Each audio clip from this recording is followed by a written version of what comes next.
বন্ধুরা নমস্কার। বিষয় রুখে দাঁড়াতে না পারলে। বন্ধুরা, আমরা সবাই জানি অন্যায় অবিচারের বিরুদ্ধে রুখে দাঁড়াতে না পারলে ওই পিঠ পেতে মার খেতে হবে। সম্প্রতি একটি ঘটনা ঘটেছে না, সেই বন্দে ভারতে কোনো একজন নেতা তিনি ভ্রমণ করছেন, তার ইচ্ছে মতো সিট চাই। যে ভদ্রলোক টিকিট কেটে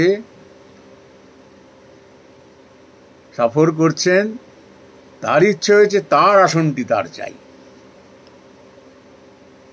তিনি রাজি না হওয়ায় তাকে বেধড়ক মারধর করা হয়।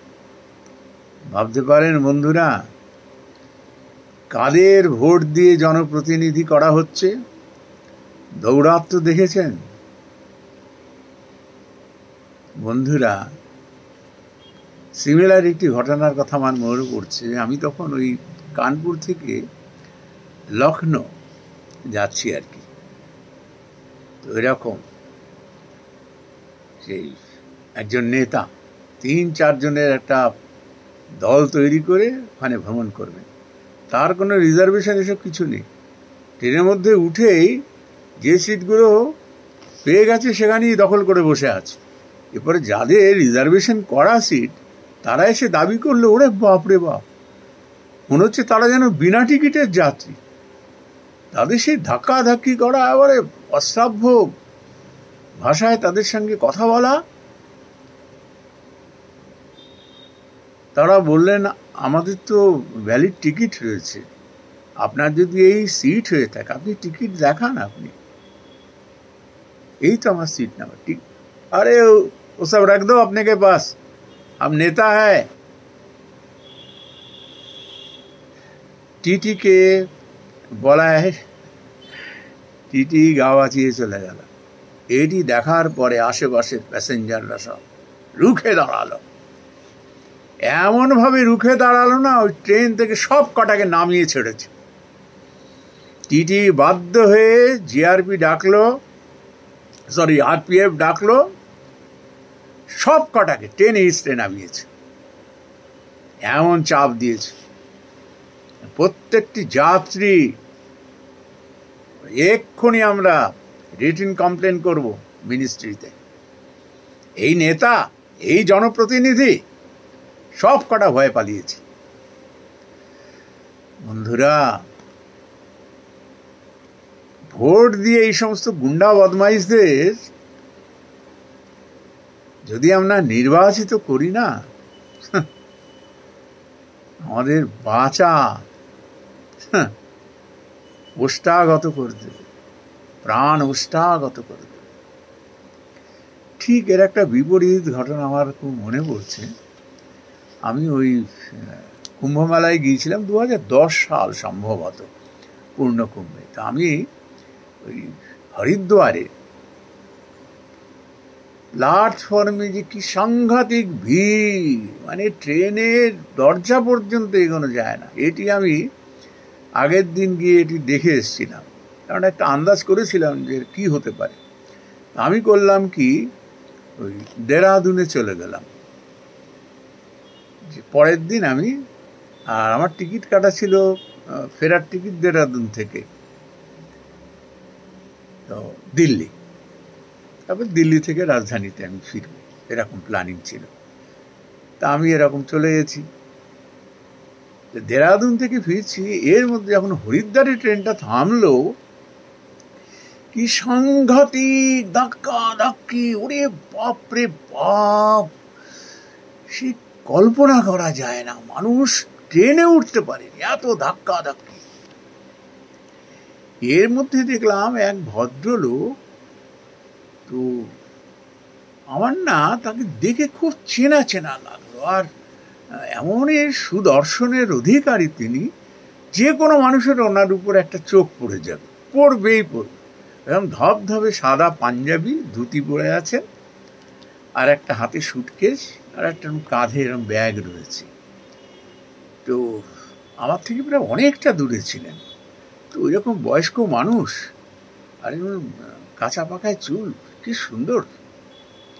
আমার দেখে কীরকম যেন মনে হলো, কিন্তু ভদ্রলোককে যে আমি হেল্প করে আমি নিজেই বেরোতে পারছি না। আর তো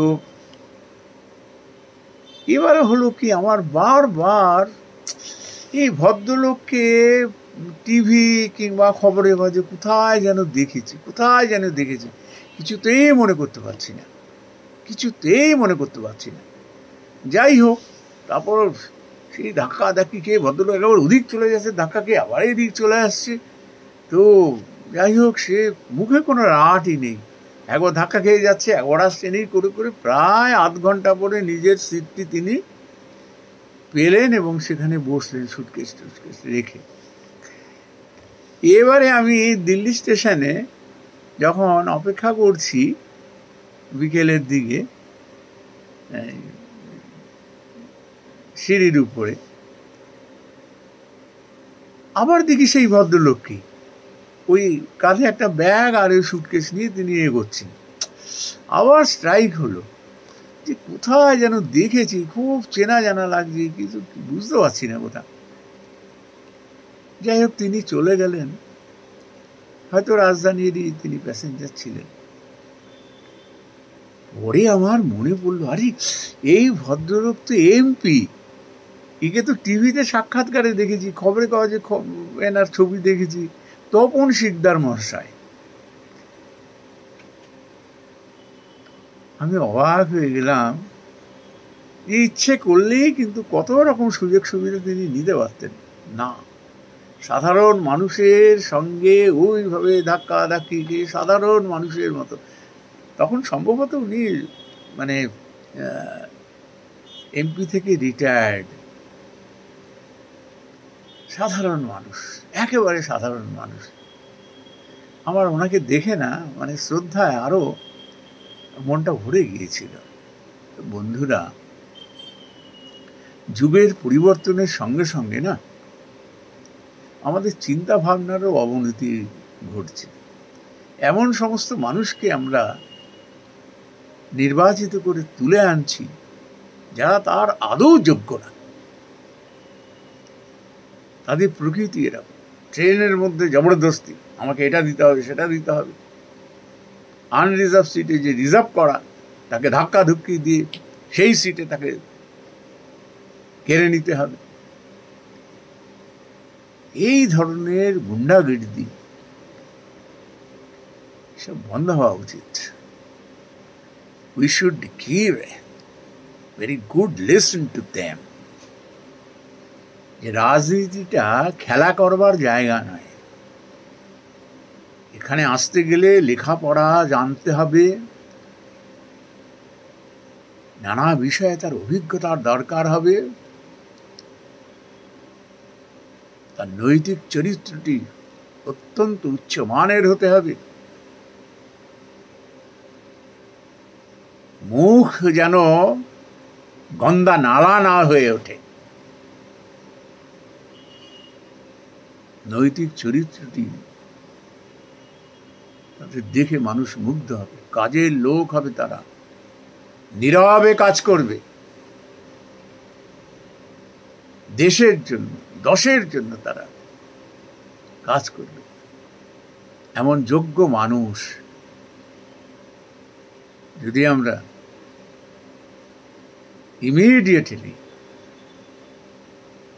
এসব ব্যাপারে যদি সচেষ্ট না হই না, এই গুন্ডা বদমাইশ মাওয়ালিতে ভরে যাবে, শেষ করে দেবে মানুষের জিনা, প্রাণ উষ্ঠাগত করে দেবে। প্রচুর ভালো মানুষ রয়েছেন, এরা ব্যারিকেড তৈরি করে রেখে দিয়েছে, এদের আসতে দেবে না, আসলে তো এদের এক একটাকে ঘাড় ধাক্কা দিয়ে বার করে দেবে। আমরা পারি সেটি করতে, আমরা পারি, নাহলে কিন্তু আমাদের দুর্দশার আর শেষ থাকবে না। নমস্কার বন্ধুরা।